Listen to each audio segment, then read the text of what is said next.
जो हमारा टॉपिक है वो है हमारे पास ऑर्गन ऑफ स्पीच कि स्पीच के अंदर यानी ड्यूरिंग प्रोडक्शन ऑफ साउंड बोलने के दौरान कौन कौन से ऑर्गन जो है इन्वॉल्व होते हैं और किस तरह इन्वॉल्व होते हैं। ठीक है।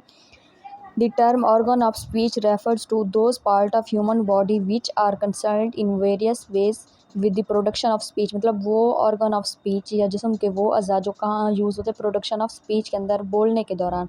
All these speech organ are known as articulator. They are broadly divided into two categories. इनको ना दो कैटेगरीज में डिवाइड कर दिया गया। फर्स्ट जो है हमारे पास मोबाइल और एक्टिव ऑर्गन, सेकंड जो हमारे पास है वो है इमोबाइल और पैसिव ऑर्गन। ठीक है। अब हम सबसे पहले देखेंगे मोबाइल और एक्टिव ऑर्गन ऑफ स्पीच। इसके अंदर मतलब वो वाले ऑर्गन जो क्या हों, एक्टिव हों, मूव करते हों स्पीच प्रोडक्शन के दौरान, वो हमारे पास क्या होंगे, मोबाइल और एक्टिव ऑर्गन ऑफ स्पीच। इसके अंदर बेसिकली तीन ऑर्गन आते हैं। सबसे पहले आते हैं हमारे पास टंग, नेक्स्ट जो हमारे पास लोअर लिप एंड लोअर जा। सबसे पहले टंग, आपको पता है कि टंग होती है ज़बान। Among the articulator the central important is tongue.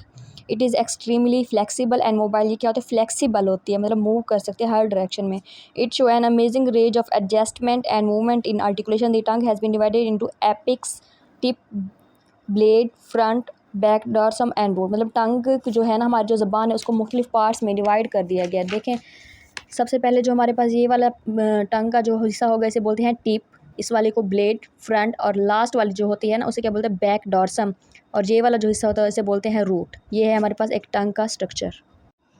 अब नेक्स्ट जो है हमारे पास वो है लोअर लिप, यानी नीचे वाला जो हमारा होंठ होता है वो कैसे स्पीच प्रोडक्शन के दौरान यूज़ होता है। The lower lip can be used for many oral configuration, यानी बोलने के दौरान ये बहुत सारे मतलब हेल्प करता है, बोलने के दौरान यूज़ होता है। With the upper lip it can form various degrees of rounding that produce different vowels, यानी कि ये क्या करता है, मुख्तलिफ डायरेक्शन में मूव करके डिफरेंट वॉवल साउंड्स को क्या करता है, प्रोड्यूस करता है।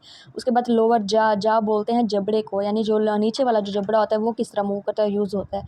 Lower jaw can move vertically as well as horizontally, vertically भी मूव कर सकता है, हॉरिजेंटली भी मूव कर सकता है। And can change phonetic qualities of sound, और फोनेटिक क्वालिटीज़ ऑफ साउंड को भी क्या कर सकता है, चेंज कर सकता है।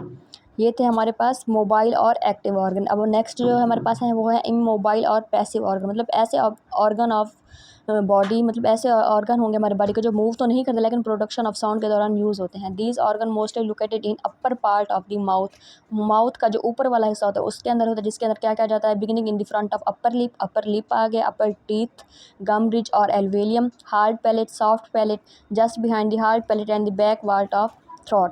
इसके अंदर यानी क्या क्या आ गया, एक तो ऊपर वाला होंठ, ठीक है, फिर उसके बाद टीथ, गम रिज और एल्वियम बोलते हैं जो आगे वाले दांतों के पीछे वाले जो दांत होते हैं वो वाले, हार्ड पैलेट, सॉफ्ट पैलेट हो गया। ठीक है, ये सारे क्या है, इमोबाइल और पैसिव ऑर्गन। अब जो हम देखेंगे कि पैसिव ऑर्गन ऑफ स्पीच के अंदर कौन कौन से पार्ट आ जाते हैं। सबसे पहले है roof of mouth. Roof basically आपको पता है छत को बोलते हैं, माउथ का जो ऊपर वाला हिस्सा है उसे बोलते हैं roof of mouth.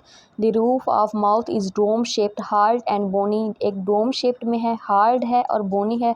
It is known as hard palate. इसे क्या कहा जाता है, हार्ड पैलेट भी कहा जाता है। ठीक है, the hard palate plays a necessary although passive role in articulation, यानी बोलने के दौरान ये क्या है, बहुत ही ज़्यादा एक्टिव रोल प्ले करता है। कौन, hard palate.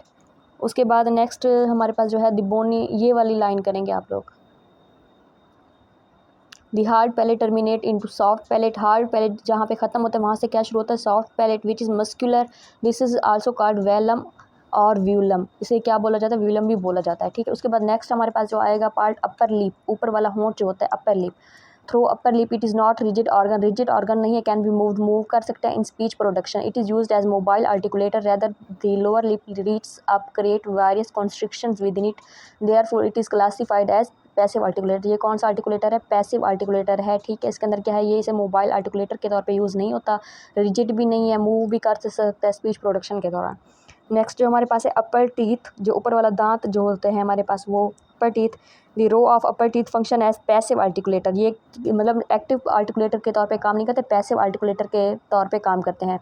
Tongue, tip and blade as well as the lower lip from the constrictions. मतलब हमारी जो ज़बान के, मैंने अभी आप लोगों को पार्ट्स बताया, टिप हो गया, ब्लेड हो गया, ठीक है। उसके बाद हमारा जो नीचे वाला होंठ हो गया वो क्या है, ऊपर वाले जो दांत है उनसे मिलके क्या है, बहुत सारे साउंड्स की प्रोडक्शन करते हैं। नेक्स्ट जो हमारे पास है वो है गम रिज। ये क्या होता है, ऊपर वाले दांतों के पीछे वाले जो दांत होते हैं उसे क्या बोलते हैं, गम रिज। ये भी क्या होता है, यूज़ होते हैं प्रोडक्शन ऑफ स्पीच के दौरान। नेक्स्ट जो हमारे पास है हार्ड पैलेट, ठीक है, बिहाइंड द एल्वेलियम और गम रिज। गम रिज के जो पीछे वाली जो होता है ना पार्ट उसे क्या बोलते हैं, hard palate. Which form a major part of the roof of the mouth, यानी रूफ ऑफ द माउथ का जो मेजर पार्ट है वो क्या है हमारे पास, हार्ड पैलेट। उसके नेक्स्ट जो आता है वो हमारे पास क्या होता है, soft palate. It is recognised as fixed articulator थ्रो दो it can be moved as being soft and flexible organ. ये क्या है, सॉफ्ट पैलेट किस लिए, क्योंकि एक ये तो क्या है, एक फ्लेक्सिबल है और सॉफ्ट है और हर डायरेक्शन में मूव कर सकता है। ठीक है, उसके बाद नेक्स्ट जो हमारे पास पार्ट है ना वो है uvula. The soft palate terminate into a piece of flesh which dangles over the pharyngeal passage, this is called uvula. Uvula होता है एक जो हमारे पास यानी मीट टाइप का जो एक लटका हुआ जो गोश्त होता है ना हमारे थ्रोट के अंदर, गले के अंदर, उसे क्या बोलते हैं, यूवुला। ठीक है, नेक्स्ट जो हमारे पास है वो है हमारे पास फेरिंग्स। फेरिंग्स एंड लैरिंक्स जो होते हैं ना ये बेसिकली यूज होते हैं स्पीच प्रोडक्शन के दौरान। बहुत सारे बायोलॉजी के स्टूडेंट्स हो गए वो जानते होंगे। ठीक है, नेजल कैविटी हो गया, फेरिंग्स हो गया, लैरिक्स हो गया, फिर वॉइस बॉक्स हो गया, जो यूज़ होते हैं प्रोडक्शन ऑफ स्पीच के दौरान। फिर हमारे पास जो यूवुला के बाद वाला जो पार्ट होता है वो होता है फेरिंग्स। ठीक है, ये क्या होता है, इसके अंदर बेस ऑफ टंग यूज़ होते हैं, पैलेट है, two openings leading to the next oral passage. ठीक है, उसके बाद ये जो फेरिंग्स है इसके बाद वॉइस बॉक्स आएगा, वो यूज़ होगा, यानी जिस ऑर्गन से जो है ना हमारी वॉइस निकलती है। नेक्स्ट इसको ना इन्होंने 3 हिस्सों में डिवाइड कर दिया। These area can be divided into 3 parts. First one जो हमारे पास है हाइपोफेरिंग्स, बिहाइंड द टंग, जो ज़बान के पीछे वाला हिस्सा होता है, हाइपोफेरिंग्स। उसके बाद है मीजोफेरिंग्स, बिहाइंड द वेलम, जो वेलम के पीछे जो होता है, मीजोफेरिंग्स। नेजोफेरिंग्स, बिहाइंड द नोज, जो नोज़ के पीछे वाला हिस्सा होता है, उसे क्या बोलते हैं, नेजोफेरिंग्स।